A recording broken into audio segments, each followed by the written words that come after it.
E o assunto hoje é parapsicologia e ufologia. O que essas duas áreas conversam, Luiz? Bom, primeiro a gente tem que entender o que é parapsicologia e o que ela estuda. Tá? Então a parapsicologia ela vai estudar uma série de fenômenos que muita gente considera não naturais. Eu considero natural, do próprio ser humano em si. Por exemplo, telepatia, telecinesia, hipnose, premonição, que mais? Curas. Tá? Então, toda essa série de assuntos são pesquisados pela parapsicologia. Manifestações, tá? De entidades espirituais também, e às vezes não espirituais. Então, tudo isso é englobado pela parapsicologia. Então, por que entra na parte ufológica? Por exemplo, comunicação entre extraterrestres e seres humanos. Na maioria dos casos é por telepatia. Então, você já cai na área do estudo da parapsicologia. Dons de cura, também. Tá? Manifestações, também. Tá? Por exemplo, muita gente pensa que eu conheço 4 ou 5 casos que a pessoa, para ter o contato com o ser extraterrestre, se utilizou daquela tábua de Ouija, aquela com letras e números. Tá? Sim, muito conhecida. E a gente vê muitos filmes, ela aparece, né? Só que normalmente o pessoal usa muito isso para contatos a nível de espírito. Tá? E muitas vezes o que entra no circuito não é espírito. Inclusive a pessoa marcou um encontro na Espanha e a nave se manifestou, veio até o local. Entendeu? E ele fez isso com a tábua de Ouija. Tá? Muita gente diz, mas não tem nada que tem a ver. Tá? Então, por exemplo, você pega o Kardec com as mesas girantes, ali já eram fenômenos espirituais. Tá? As mesas girantes. Então, tudo isso... Na verdade, tudo que for possível ter comunicação, eles ficam, né, aguardando um momento em que alguém se coloca à disposição. Sim. Ali e utilizam a ferramenta que vier. Sim, também desdobramento ou projeção. É a visão remota, né, que o pessoal fala. Inclusive tem o Mark Monaghan, um americano que foi até Marte em desdobramento e foi a contato da Força Aérea Americana. Ele se projetou e ele vê uma cena curiosa em Marte. Ele vê uma rocha enorme, mas ela parecia como se tivesse sido cortada com uma faca. Sim. E do lado dessa rocha tinha um obelisco tombado e quebrado. Ele voltou, narrou o que ele tinha visto ali, e quando a nave norte-americana, a Mars Reconnaissance Orbiter, que era uma sonda que foi para Marte, ela sobrevoou o local e fotografou. Ela fotografou tanto a rocha como o obelisco tombado e partido.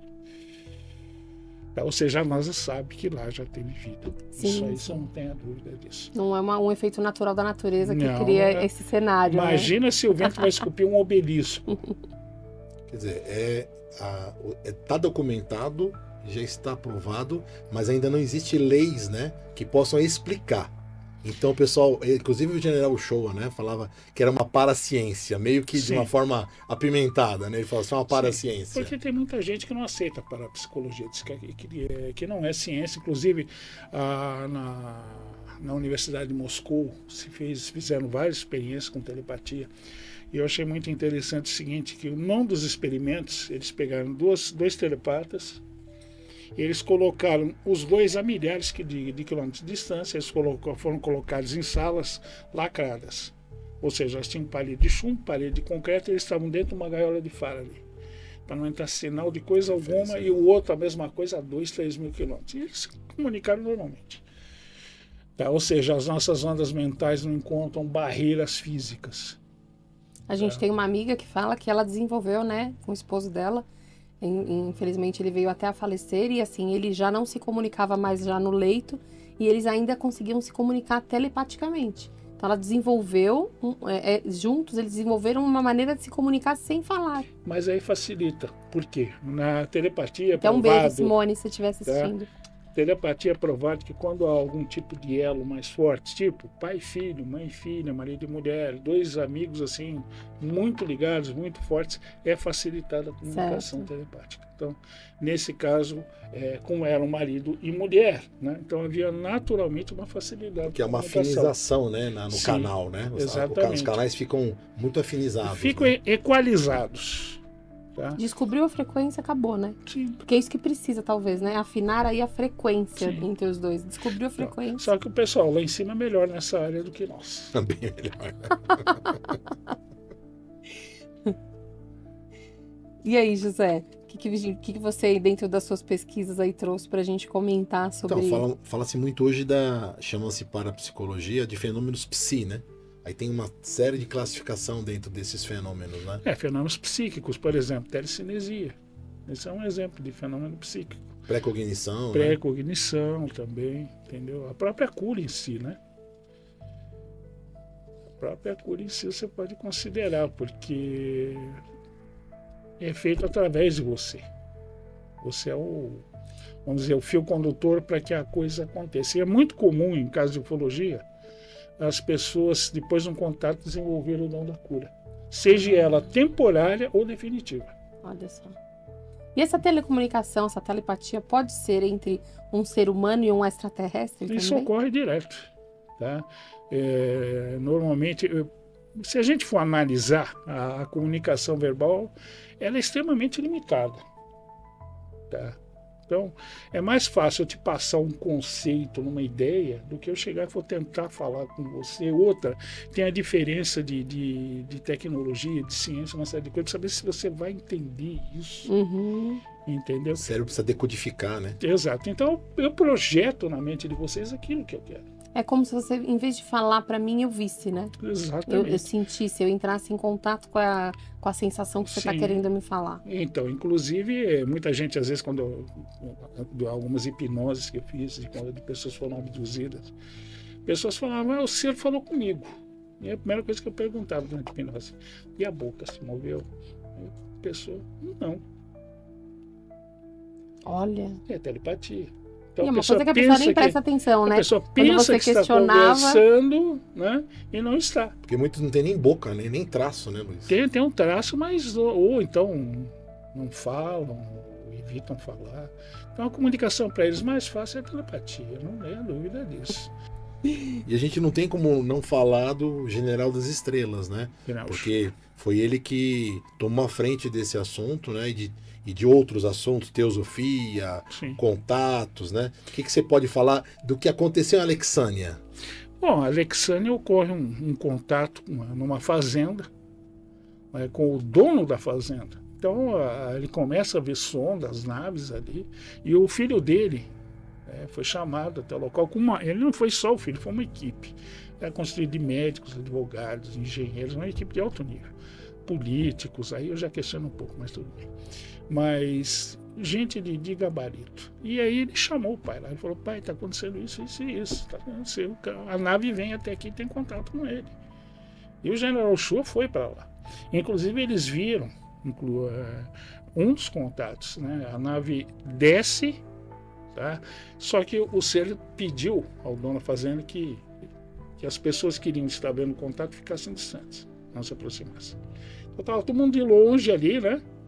Acompanhando, aí eles vêm, quando o ser levanta, dá uma nave pequena, fica de pé e começa a ter o contato ali com o proprietário. Fazer, inclusive, uma descrição que ele tinha um nariz comprido, né? Ele não era muito alto, tá?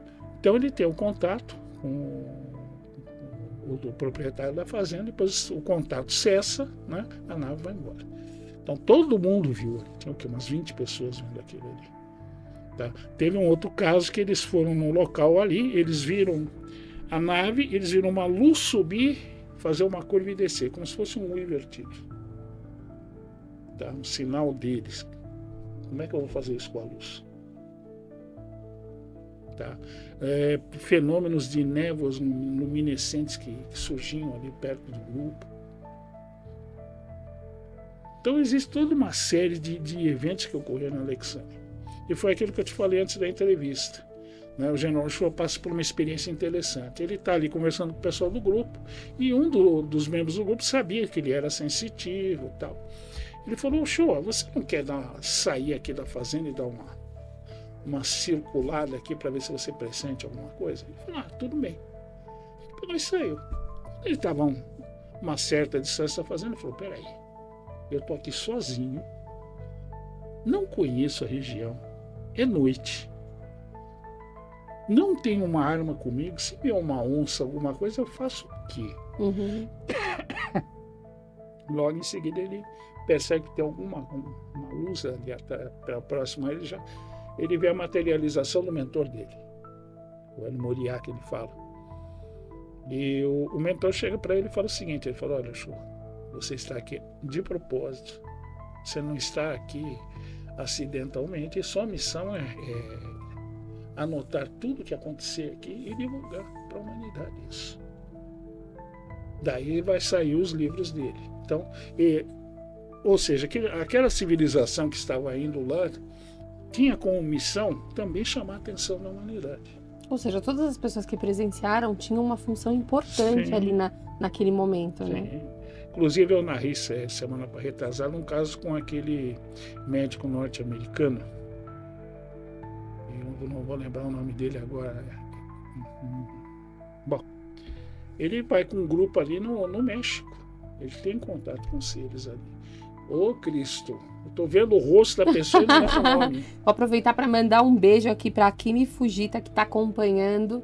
Diz que é muito, muito, muito querido você para ela. Muito obrigado. Obrigada, Kimi, aqui pela sua companhia. Tá no YouTube também. Ah, tá Tá nos também? dois. Tá acompanhando pelos dois lugares. Obrigado. Obrigada, viu? Então, esse médico aparece muito no History Channel. Tá? Eu não tô conseguindo lembrar o nome dele.